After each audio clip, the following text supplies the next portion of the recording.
We all love a good cry every once in a while. For example, every morning when I wake up, the first thing I do is watch that scene from I Am Legend where Will Smith kills his dog, which causes me to cry all over my breakfast, drenching my butter-coated toast with my salty refined tears, as my cat licks his genitalia, giving me a look of pity, disgust, and disdain. Then, off to start my day like any other man. There have been many games that have tried to jerk your tear buds, but some were arrogant enough to try and make you bawl your precious eyes out right at the beginning. I know, the cheek of it. So in this video, I'm going to list 5 games that try to make you cry before you even knew what button does what. And just so you know, this list is in no particular order.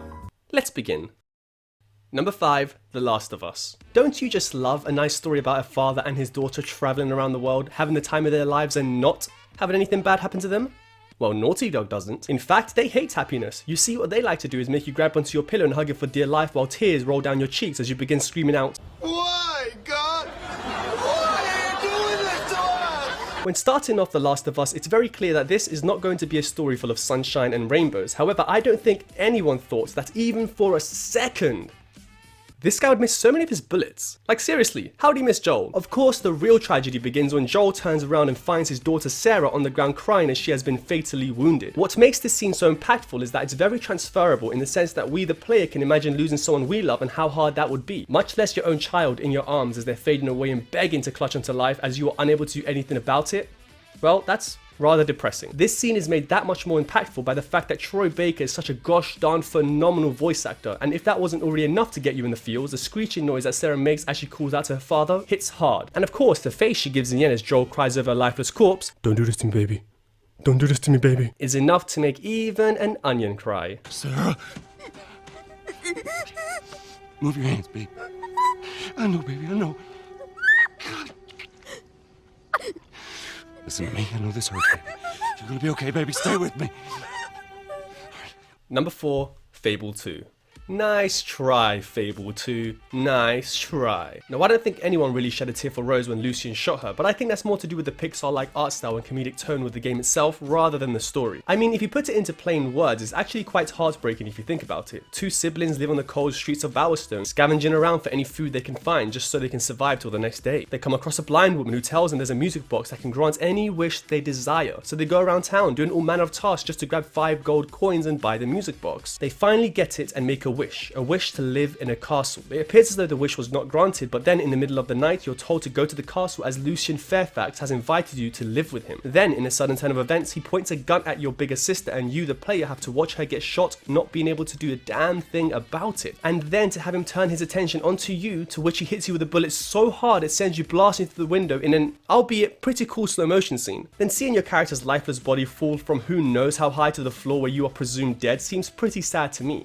I mean, again, I didn't cry, but that's because I'm a big, bad, tough guy. What's happening? This isn't what I wanted, but nothing must stand in my way. No, wait! Don't! No!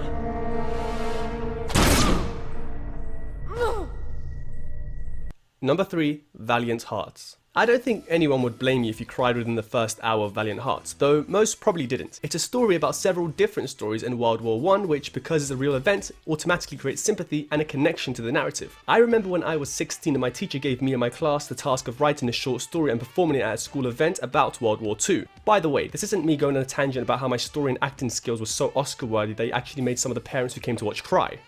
Okay, kind of is. But there's a reason why I'm telling you this too. In order to find and create stories that were actually realistic and not superficial, we went to an old folks home every day for 2 weeks where we spoke to some of the elderly about what World War II was like. Now, unfortunately, we couldn't find anyone from World War I because, well, they're dead. Now I know women were involved in World War II, but the women at this old folks home weren't, so their stories were mainly about their husbands being shipped off to fight, leaving them and their children behind and constantly missing them and in fear of one day being told they had died in the line of duty. The men that went to war told me pretty much what everybody would expect. War is terrible, and that at the end of it all there is no winning side because a lot of casualties took place. So when you see the first part of Valiant Hearts where Carl has to leave his wife and baby behind, then moments later having his wife's father Emil leave for the war too would definitely hit some people in the feels. The only reason Valiant Hearts isn't really that sad is because they constantly add some funny moments, like some of the French characters shouting their heads off, getting into silly situations, and the use of jolly music when you're running around. However, seeing the events of Emil play out within the first 20 minutes, which is accompanied by some lovely music, is quite upsetting. So if you cried, don't worry, it just means you're a massive baby. So grow up. Is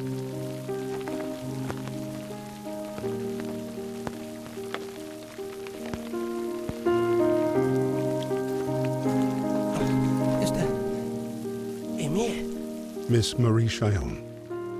Private Emile Cheyenne, from the 150th Infantry Regiment, was wounded by enemy fire on August 21st. Number 2, Middle-earth: Shadow of Mordor.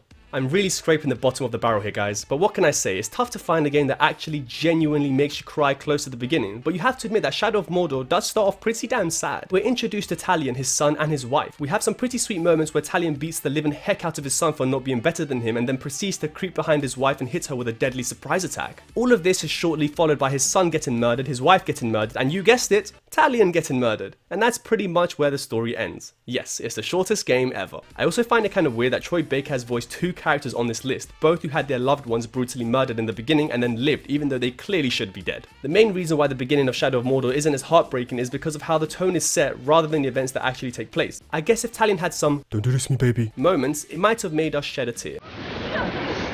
Father! I'm right here, son! I'm right here!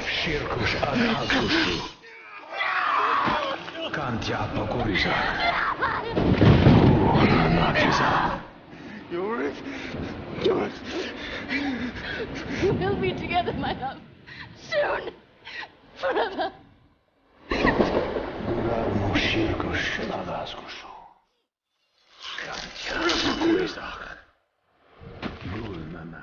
Number 1, The Witcher 3. I don't think I've ever experienced such immense, intense, crippling heartbreak as to when Geralt of Rivia wanted nothing more than to get some sweet, sweet love time with Yennefer of Hamburger but got rejected because he has to take care of some dumb little kid.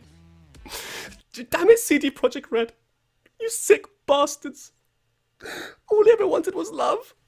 But seriously, number 1, Ori and the Blind Forest. Put beautiful sad music to anything at all, even a hilarious clip, and it automatically makes it sad.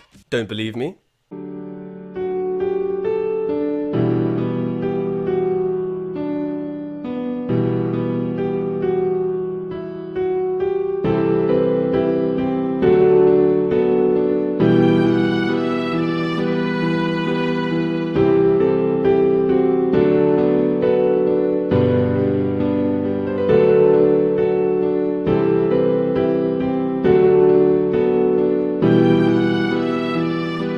Told you so. Also, I might have played that clip a bit too long. Ori, within literally the first 10 minutes, manages to astound you with beautiful music, a gorgeous art style, and some lovable scenes that make you squirt out a big "aww." It's a pretty simple beginning, to be honest with you. You play the part of a white glowing leaf that gets blown away from its tree as a storm rages on. You then switch to playing as a Snorlax in search of the leaf. Then when you find it, it turns into a Digimon.